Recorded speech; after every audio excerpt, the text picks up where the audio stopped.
Hi, and welcome to this installment of Frank and Mary here in Hudson.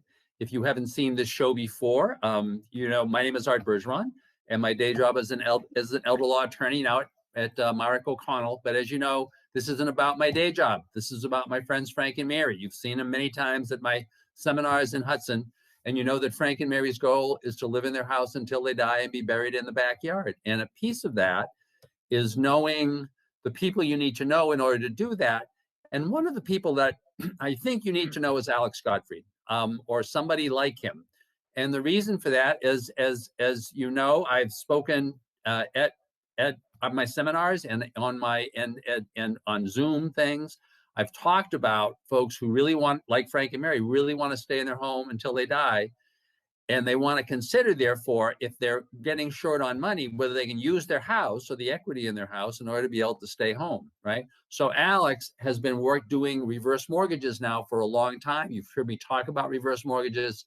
I wanted Alex to come on to talk a little bit about this issue so that we can explore this more. So Alex, thank you very, very much for coming on. Thank you. I really appreciate it. So Alex, as I was mentioning to the folks who are watching, I often talk about reverse mortgages as an alternative, right, to other ways like HELOCs, home equity lines of credit, or other ways of making sure that there's enough money as you're getting older to be able to stay home. So can you just start off by talking about, how you got involved with all of this, and then we can just kind of talk about reverse mortgages, how they work, and how you would compare them, how seniors could compare them to other ways of paying for things, like typically like home equity lines of credit. Okay? Sure. About probably 15 years ago, I was working in the software industry, and I sold large core processing computer systems to medium and large credit unions. And I had the whole Eastern United States. And when we went out to do demonstrations at the credit unions, the CEOs of the credit unions asked if our system would originate and process reverse mortgage loans. And I had no idea what a reverse mortgage loan was.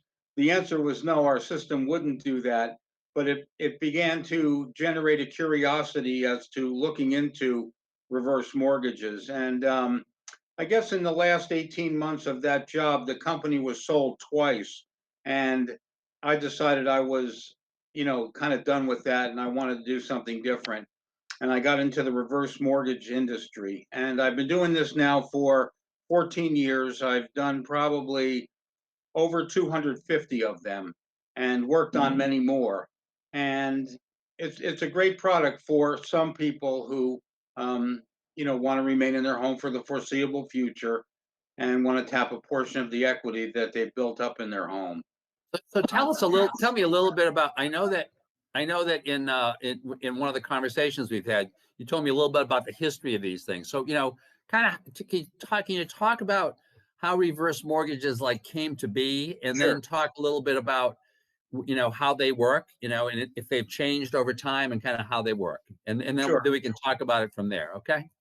Reverse mortgages really got their start in the mid to late 1960s. And at that point in time, they were not regulated at all.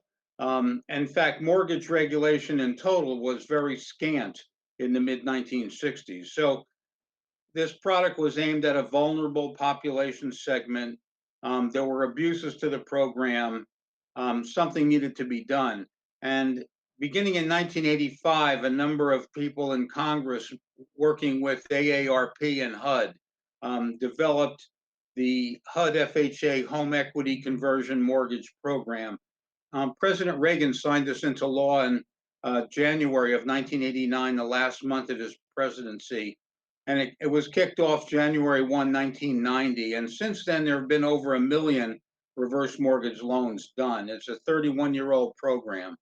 And it's just to emphasize to my folks, so this was designed, among other things, because AARP was interested in seeing something like this happen, and It actually got approved by Ronald Reagan. So this was a long time ago. So it's been in existence for a long time. So I'm sorry, I didn't mean to interrupt.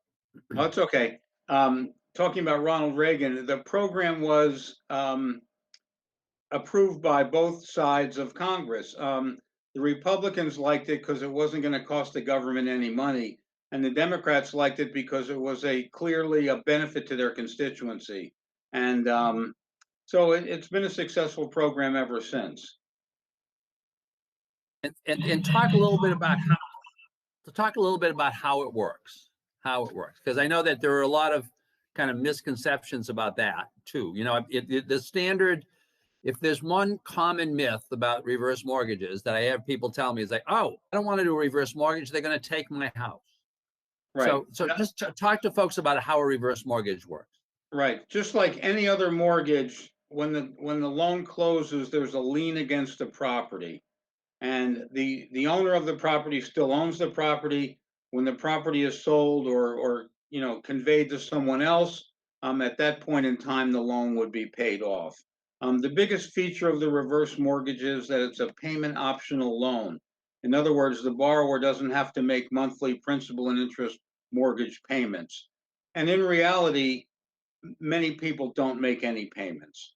And typically, when the last surviving spouse decides to leave the home permanently, then the loan is settled, and the family has up to a year after the final person leaves the home to settle the mortgage and pay it off. So, In other words, this is not a case where the amount of the mortgage has to be, if somebody dies, has to be paid the next day, right? no, There's this long period.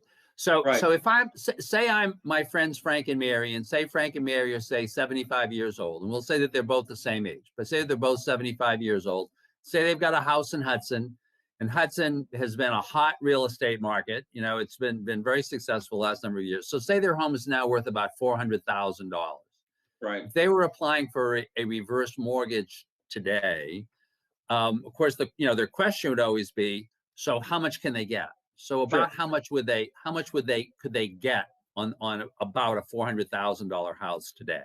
right. The net available to Frank and Mary after all the closing costs and fees and insurance are paid would be $205,000. And one of the things that I talk to folks about is that like a home equity line of credit, right? The reverse mortgage can be used like a line of credit, so that like with any line of credit, I always describe it as it's a credit card that's secured by a mortgage. So you don't pay money on the credit card unless you've borrowed money on the credit card, right? Right. And so the kind of similarly, if you were getting a reverse mortgage, unless you would withdrawn something from the reverse mortgage, there wouldn't be any interest that was accruing on that reverse mortgage. That's correct. Yeah. So it's kind of like, so I just want it to be kind of like apples to apples, right? And Yes. so can you give folks, now once again, as I emphasize to folks, one of the nice things about a reverse mortgage is that because there isn't a required monthly payment, therefore the bank doesn't have to figure out whether you have the capacity to make a monthly payment. So it isn't like you need to get your, if your credit is good, or if you, depending on what your income is and stuff, it's just a function of the fact that you're older, right? Correct. For people with bad credit, especially people who haven't or tax delinquent, the government has a set aside program where they'll set a portion of the available funds aside, and the bank will pay the taxes quarterly and renew the homeowner's insurance annually, I see. automatically. So Frank and Mary wouldn't have to be bothered with that. Right. So while obviously Frank and Mary would still owe their taxes or owe their insurance, if they didn't have the money to pay on an annual basis, that money could come right out of the reverse mortgage. Yes. So I am sure that when you're dealing with folks regarding reverse mortgages, the regular question is, well, I'm going to either I'm going to go get a regular first mortgage, or I already have a regular first mortgage, or instead I'm going to go get a HELOC, a so-called home equity line of credit from my local bank. So I guess a couple of questions. First, do you find many people who are coming to do reverse mortgages because they're actually refinancing their current first mortgage? And then the second question is, how would people compare a reverse mortgage to a HELOC, if they were looking for this kind of feature to have basically a line of credit that they may need to use later on. Right. With a HELOC loan, they make monthly payments. Generally, I say generally because each bank has their own set of unique circumstances, but generally in the first 10 years, they're paying interest only on a monthly basis. Then beginning in year 11, that HELOC loan charges, they're now collecting the principal. So your typical $100 monthly payment would immediately go to $300. And for a senior couple, typically cash flow is a big concern. $300 a month is difficult to swallow. With a reverse mortgage, there's no payments to make. You can draw upon the loan if and when you need it, whenever you need it, until the money's depleted, obviously. And even if the money's depleted, the Frank and Mary can remain in the home for the foreseeable future as long as they pay the taxes and insurance and maintain the property. That's really it. So in terms of a comparison of the two, it's just there is the benefit of the cash flow, right? First of all, that there aren't never going to be any monthly payments. And then, as you mentioned, at the end of some period of time, and is it typically 10 years or is it always 10 years? At the end of that period of time on a HELOC, you start having to make principal and interest payments. You know, if it's always 10 years or is it sometimes 10 years? I would say it's sometimes, and it depends on the lending institution. Yeah. The first 10 years you're paying interest only, and then at year 11, typically you're paying the principal, beginning to pay the principal back. Principal down. So the reason why I wanted to kind of emphasize that is for folks who are listening.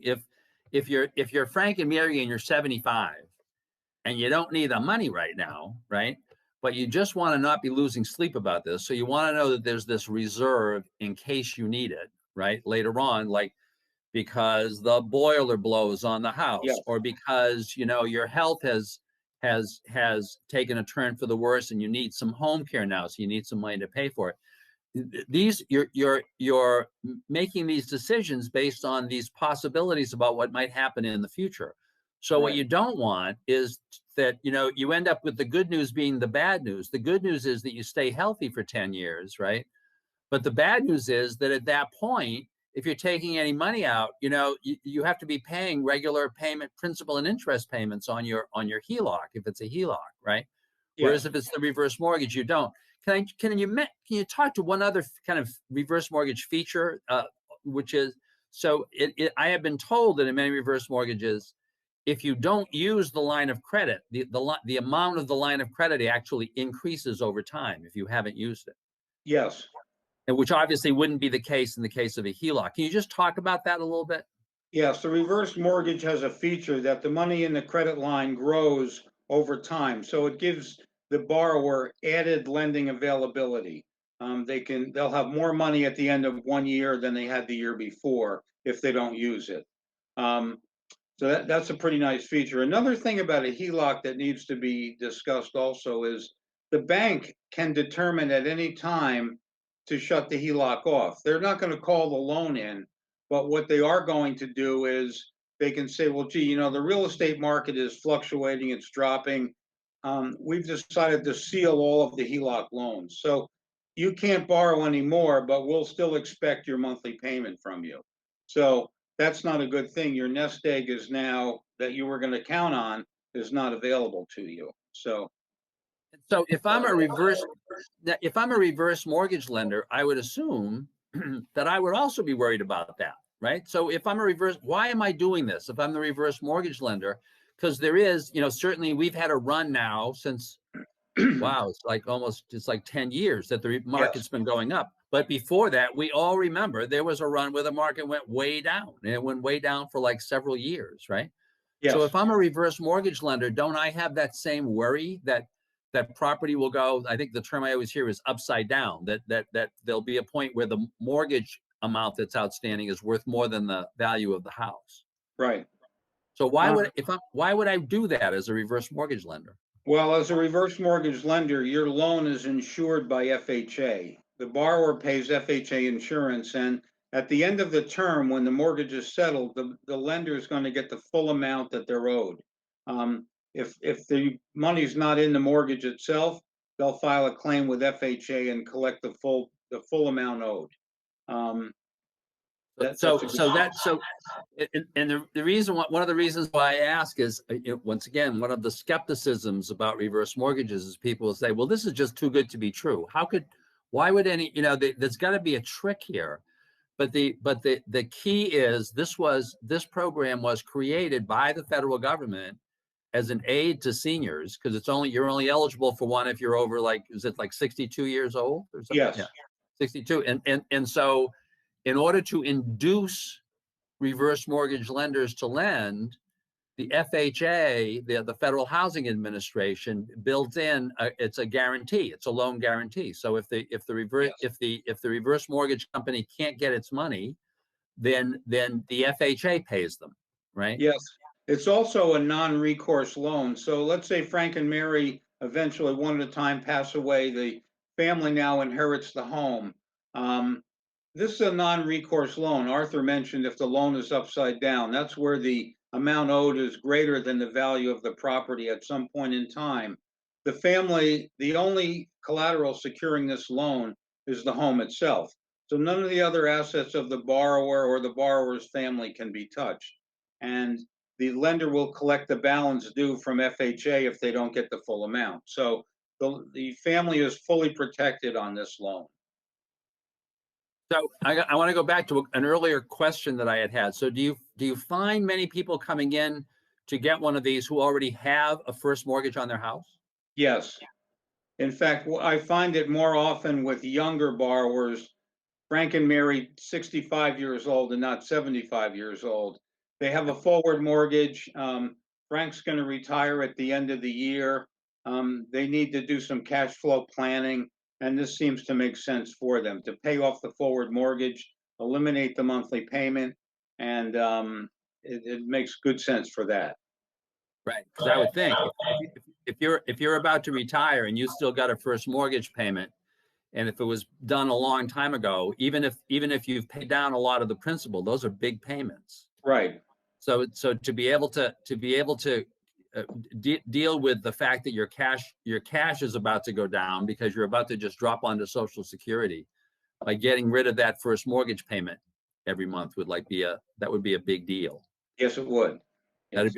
That'd be a really handy option. So I want to talk a little bit about the reverse mortgage costs, right? Because that's the other thing, which is true, that one of the things that when people hear about reverse mortgages, they realize that there's a lot of upfront costs. So can you talk about that and use the Sure. situation that we started off with? We've got Frank and Mary, and they're 75 years old, and they've got a house that's worth about $400,000.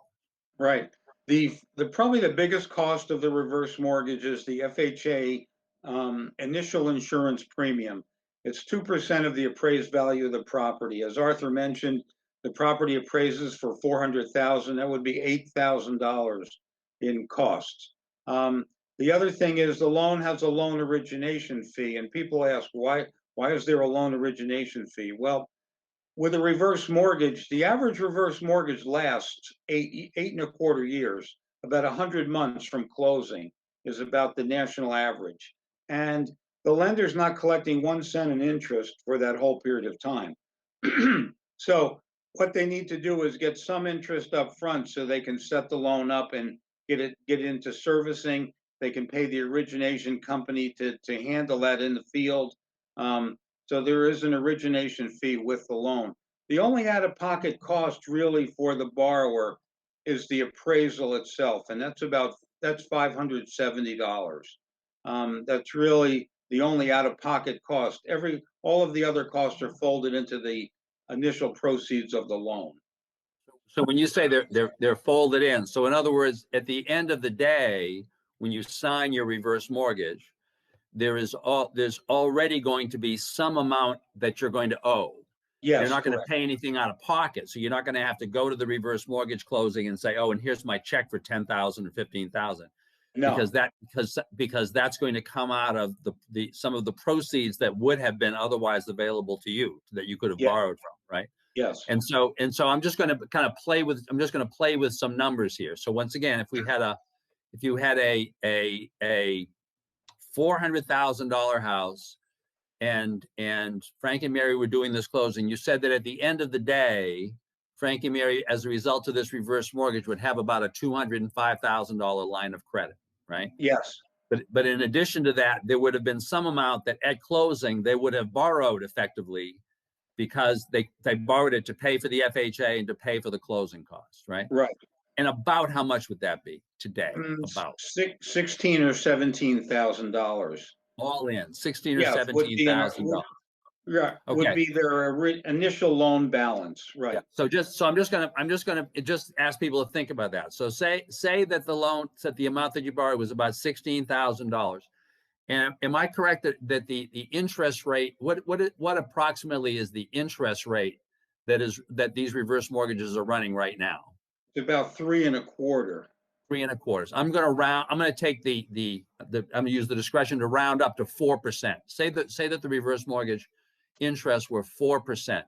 Well, and once again, I just have to do this quickly in my head. If you're borrowing, people often, they see me at seminars, they say, how do you figure out all these numbers in your head? And it's based on tricks, right? So this is the trick, right? If you're borrowing money at 12% per year, and you're making 12 payments over the year, that means every payment is just 1%. So your monthly interest payment is 1% of whatever you borrowed, right? So in this case, if the reverse mortgage were for 12% and you had borrowed $16,000, the monthly payment would be 1% of $16,000, which would be $160, right? I got that right. Yeah, $160. Now, in this case, in today's market, you'd be borrowing at 4%, not at 12%. And that's 1/3 of, and 4% is 1/3 of 12%. So take 1/3 of $160, and that's like around $50, right? It's a little more than $50.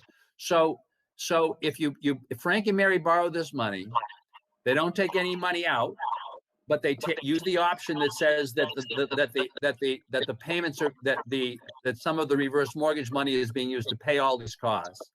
That means that they owe about $16,000, and every month, $50. If they don't pay that $50, it's going to get added to that $16,000, so that the following month they're going to owe $16,050. And every month, similarly, it's going to go up by this little tiny amount. But every year, what's $50 times 12? It's about $600. So over several years, if they haven't pulled out any money yet, the amount that is owed is still only going to be $15,000 or $16,000 plus these monthly payments. So it's going to be like less than $20,000 until they really start pulling out some money, right? So I guess the question for you, if you're a senior and you're thinking about this, is, am I losing sleep over this? Am I worried that if an emergency showed up, I just might need a source of a lot of money, whether it's to pay for home care or to pay for home improvements or whatever? And would I rather know that there's something in place that means that I can just go get a check anytime for that money, right? That in the meantime, I've got no monthly payments to make, right? And while there is some interest that's accruing because of the fact that I didn't have to pay any closing costs, it's really small. Okay, so Right. Is that a fair summary of that's the question I wanted to be asking myself? Yes. Yeah. So it's just because it's really hard. I think so many seniors lose so much sleep over just these kinds of issues. So I just want to go step back one other thing, just to kind of emphasize it. So as you had mentioned, if seniors don't borrow any of that money, because people know that, things with inflation, things get more expensive. So $200,000 that they might be wanting to borrow right now may not be worth as much 10 years from now, right? Right. But you said that if they don't use the line of credit, then the amount that they can borrow goes up every year. Can you tell me today about how much it goes up every year? It's about 1.5%. 1.5%, right? So 10 years from now, if you had a $200,000 line of credit and you haven't been using it, and it's gone up 1.5%, which is $1,500 a year, that means your line of credit's going to be higher. You're going to have a $230,000 line of credit instead of like a $200,000 line of credit, right? Yeah. So, folks, Alex, I really appreciate your kind of going through all of this, right? I mean, I realize I needed to do a whole show because it's complicated, but it's really important. Folks, I'm asking Alex to send in, his contact information to the folks at HUD-TV, so that if you want to, you can outreach him. Yes. And you can talk to him. He doesn't work for us. I don't work for them. And you can talk to any number of reverse mortgage companies. They're all insured by the federal government. They all work basically the same, and the numbers are basically the same, right? So you can talk to any number of people. But I'm just saying, if you're ever thinking about this, right? If you're thinking that this is a way to help you not lose sleep about whether you can make your first mortgage payments or whether you've got some money, some money in reserve, this may be a handy way to do it. So, Alex, thank you very, very much for coming on. Thank you. I really appreciate it, folks. I hope you enjoyed this presentation, and we'll look forward to seeing you on the next installment of Frank and Mary here in here in Hudson. Thank you very much. Appreciate it. Thank you.